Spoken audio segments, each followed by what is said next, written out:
Good day guys! Welcome back sa BR Backyard, and for today's video, wala tayong masyadong maisip na mai-content. Kaya naisipan ko na lang i-update kayo sa ating mga Platinum King Balloon Mollies. Kung bago ka lang sa channel ko at gusto mong makita, just keep on watching.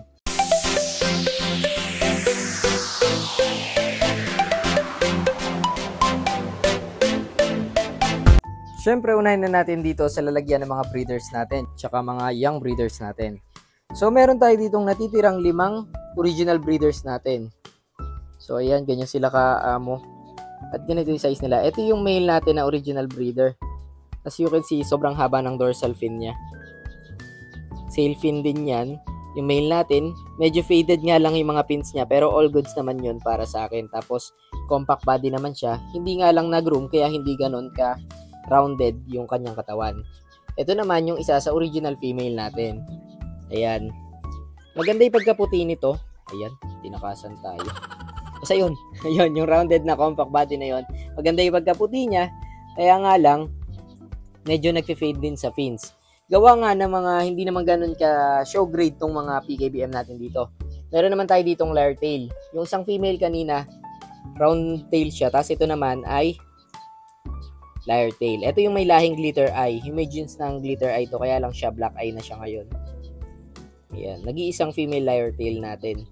Then the rest yan is yung mga offspring na lang nila, including yung tumutusok na male na yun. Ayan, medyo ma-blue yung kulay niya. So hindi naman kasi ako pihikan ngayon sa pagkakaling, kaya hindi ko na masyadong sinusort. Basta okay sa akin yung itsura, yung kulay, tsaka yung shape. Pasok na sila sa panlasa ko. So ayan, ang 5 breeders, andyan yung 5 adult breeders natin kasama yung mga offspring nila na medyo halos kasing size na rin nila for future breeding. Kasi mas pinaprioritize natin ngayon yung mass breeding kaysa sa selective breeding. Pag selective breeding kasi, dapat mapili ka kung gusto mo talaga quality over quantity. Pero sa akin, quantity tayo. Mas gusto ko yung madami. Dito sa second tab, nandito yung mga medyo humaba yung peduncle or yung mga nag-long body. So ayan, mapapansin nyo mas mahahaba yung katawan nila kumpara dito sa kabila. Dito mas marami yung balloon shape. At dito naman yung mga PKBM na humaba yung katawan. Kasama nila si Federico, ang ating featherpin catfish. Tapos meron ditong, ayan, ito yung pinakananay nila sa lahat. Medyo long body, napakalakas mag-anak niyang isa na yan. Tapos susunod, dito tayo sa mga culls. Ito yung mga solid culls. Solid culls? Paano daw yan? Kasama ng mga crayfish natin yung mga culls natin. Ito yung mga pang-out sa market. Pero sa ngayon, naka-hold muna yan kasi merong nakikipag-swap sa akin ng ibang strain ng culls din. So, mahilig tayo sa culls kaya hindi natin basta-basta ina-out yan. Hindi natin itinatapon or pinapakain kung saan-saang monster fish kasi may mga nakakakursunada din sa mga ganyan. So, kagaya nga nun, may makikipagpalit sa atin ng platy. Cal naman yata siya ng ruby nose, kung ano tawag doon, yun yung type ng platy na yun. So ipapalit natin yung mga PKBM na yan na cal, kaya naka-hold dyan. Tapos sa tabi nila, crayfish uli, yung kasama na mga PKBM fry naman natin. Ito mga 1 month old siguro to na fry. Around 30 pieces din siguro nakawala dito. Kasama naman nila yung mga guppies. Yan, mga guppies natin na pinalalaki. Dito lang yan nakalagay sa mga crayfish pond natin. Hindi pa tayo masyado makapag-out dito sa mga balloon mollies natin. Gawa nga ng gustong-gusto ko pa talaga ng mas marami dito dahil may nakita tayo sa TikTok na keeper siya ng PKBM. Puro PKBM lang, tapos hindi rin siya ganun kapihikan sa pagseselect ng PKBM niya. May mga long body, may mga medyo iba yung kulay, may mga spot. Pero pag magkakasama, uniform sila lumalangoy sa isang pan, sobrang ganda pala nila tingnan. Kaya itatry ko rin iayos yung mga plants natin na yan kapag makapal na halaman dyan. Ang ganda-ganda siguro tingnan kapag marami din yung mga PKBMs natin. Tapos, sineperate ko lang itong mga long body kasi nga ayoko nang mahalo yung long body na platinum. Ayoko nang mahalo yung mga long body na platinum doon sa mga nag-short body. Para kahit papano naman, kapag may gusto ng short body, makakakuha tayo ng mas madali.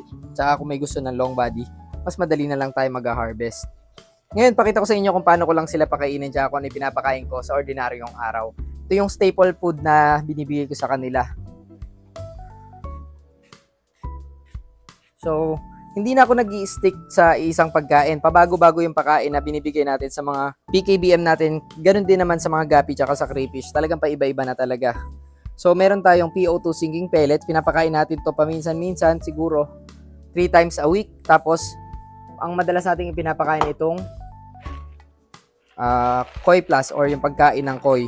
Dati Koi King ipinapakain ko, kaso mas natuwa kasi ako sa size nitong Koi Plus. Meron siyang extra large na talagang malalaki yung pellet. High protein din naman siya, kaya goods pa rin naman kung ito yung papakain natin kaysa sa Koi King. Tapos mas mura kasi ito. So ayan, ang laki ng pellet niya. At isang hagis mo lang, parang nakokontrol na niya yung swimming directions ng mga isda natin, no? Grabe, pinag-aagawan na nila talaga, sobrang cute. O, diba? Aliw na aliw kasi kung tinitingnan kapag ganyang nagpapakain tayo sa mga PKBM, lalo siguro kung sobrang dami na talaga nila sa isang tub. Pero syempre, kapag dumami naman to sa isang tub, maglalagay tayo ng support na air pump dito para sa ganun hindi sila kulangin sa oxygen level. Nagagawan sila sa isa, kaya dagdagan natin. Every morning, nagpapakain ako ng 5 pellets kada tub. Depende sa dami ng isda. Ayan. Pero medyo matagal naman nilang inuubos yan. Kaya lang ako naglalagay ng multiple pellets kasi pag nagagawan sila sa isa, yung mga maliliit na balloon molly na kasama nila, hindi masyadong makakain. So, para ma-distribute yung pagpapakain, nagbabalibag ako ng ilang pellet. Tapos, kung hindi nila maubos, kukunin ko na lang, ililipat ko dun sa tub na nakaubos ng mas mabilis. Kahit sa platy, sa ibang klase ng balloon molly, or sa gapi, ito na rin yung pinapakain natin, yung Koi Plus. And then, 3 times a week nga, nagbabago ako, ginagamitan ko ng sinking pellet para kahit pa paano may variety naman sa kinakain nila. Ito na may mga black gold natin. Pinaparami din natin yan. Tapos, inaalis ko na nga pala yung mga red platy na nakalagay dito dati. Ayan, kung mapapansin nyo, ilang piraso na lang yung nakakalusot. Gawa ng sobrang bilis dumami ng red platy talaga. Nagiging invasive sila to the point na nagiging competition pa sila sa pagkain ng mga balloon molly natin. Syempre, mas priority natin ang PKBM dito sa Javier Backyard. Kaya, lahat ng red platies natin, nilipat ko muna dito sa crayfish tub. Kraylings tub pala. Ayan, nandyan sila. Nilipat natin para dyan sila magsiksikan. Total, malakas naman ang pagpapakain natin dito sa mga kraylings tub. Nakikihati na lang sila. And 1 inch pataas naman yung mga kraylings na nandito. So, bahala na sila kung gusto nilang kainin yung platy. Diba? Pero yung platy, hindi na nila kayang kainin yung 1 inch pataas na size ng kraylings. Ayan, pati itong algae eater nakikihabol doon sa pellet. Ayan, no? Kaya minsan talaga dinadamihan ko. Kasi makikita nyo naman na nakikiagaw yung algae eater natin. Nagkakagulo sila sa isang pellet. So, yun lang guys, na-share ko lang naman sa inyo yung update dito sa ating mga Platinum King Balloon Molly na pinaparami sa Javier Backyard. Kung bago ka sa channel ko, wag mong kakalimutang mag-subscribe, like and share this video and click the bell button para updated ka sa mga susunod nating episodes. Happy fish keeping!